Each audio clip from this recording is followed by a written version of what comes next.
Hi, everyone. It's Kevin from the Hockey Podcast. And on behalf of Sean, Devin, Heidi, Tyler, and Chris, we'd like to thank you very much for listening to the Hockey Podcast. We wish you all the best for 2021. We are so excited for what we did this last year in 2020. We had some awesome guests that included Hannah, Bryce Chevalier, Pat Steinberg, Rick Dollywall, Kevin Woodley, Isha Jerome, Chris Faber, Tori Peterson, Andy Statue, Cody Curran, Brian Weeb, Zach Moffitt, Paul Figler, the Grit 60 podcast, talking about the Winnipeg Jets, Graham Mosman, Jack and the Oilers YYC podcast, Ryan Pike, Sean Turney, Derek Newmeyer, and Tom Mosher. We also went live on Facebook and YouTube where we did recaps of Flames, Canucks, and Leafs playoff games. We also added the midweek intermission where we added a Wednesday recap. We are so excited, not only because hockey is coming back, but what we have planned for 2021. We look forward for you to joining us for more live and Facebook and YouTube recaps and listening to our podcast. So subscribe on YouTube, like us on Facebook, subscribe wherever you get your podcasts, Apple, Google, Spotify, iHeartRadio. And if you do like us, tell your friends about us. Word of mouth is the best way of promotion, and we know and appreciate there are so many podcasts out there. Share us to them, share our content. We really would appreciate it.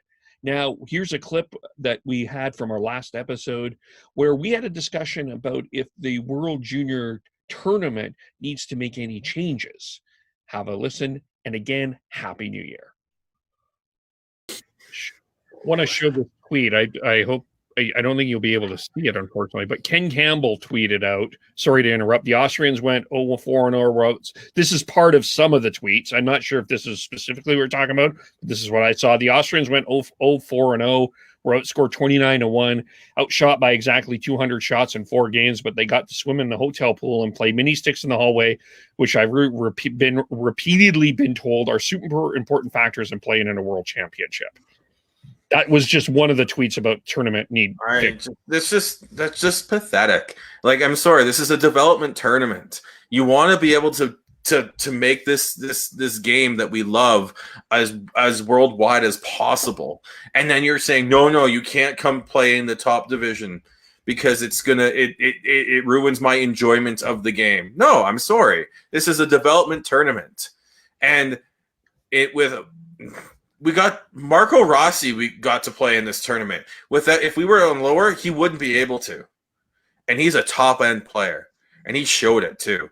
Despite being on a team that wasn't nearly as good as some of the other teams, he still was able to show it. Look at Germany.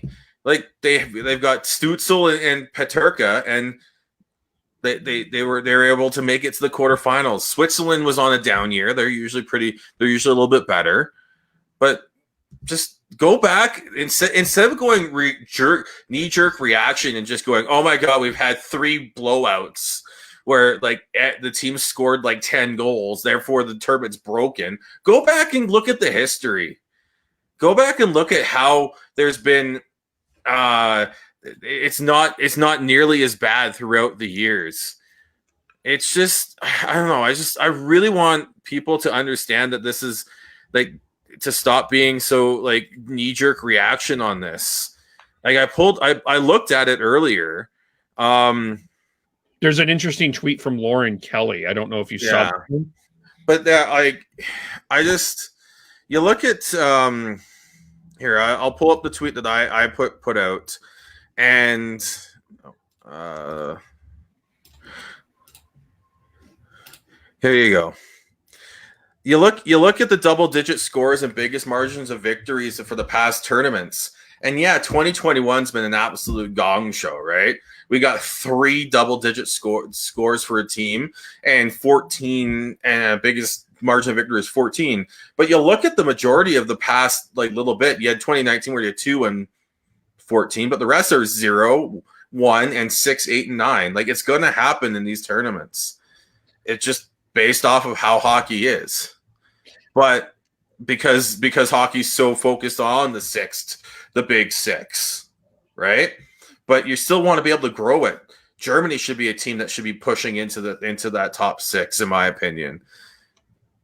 Switzerland should be able to push into it, but we need to make sure that they get the opportunities to play against the top end talent so they can learn.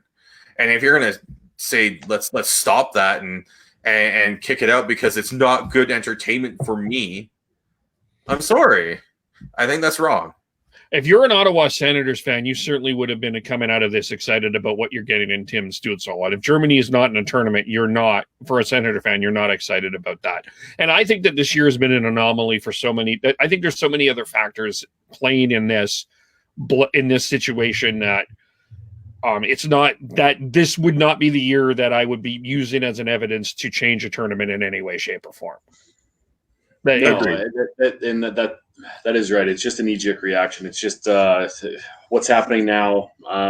People yelling at the sky because it's raining or snowing or whatever. It's complete and utter nonsense. I'm sorry. I don't have much time for that type of thought process. So we got to grow the game. We got to make sure that we're getting that kids are getting the chance to play in these games, to play in these environments, and Sean's right. It's a developmental tournament, so suck it up. These are kids.